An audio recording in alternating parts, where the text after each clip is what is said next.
Kapoy gud mangitag kwarta no. O, di ba? Basta kung ikaw, ampingi ang imong trabaho. Kaduha, ikaw ug gitabangan ka.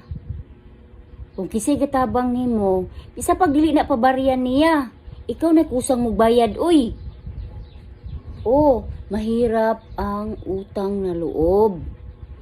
Unay sakto. Kung ikaw naghunahuna ka, nga, lisod pangitaon ang kwarta, iuli nimo, uy. Imuha pa ng dugangan ug interest. Ingon na.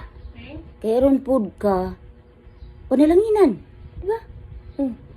Di kay, suluhon ra pod nimo. Halimbawa, pamilyado man gid na kasagaran, no? Galisod pod, igo-igo ra pod.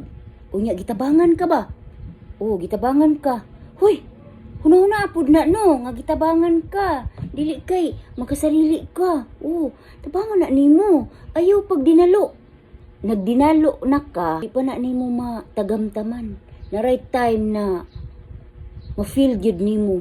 Okay, di naman na mutabang balik ng tao nga itabang nimo. Asa? Nang balik, oy.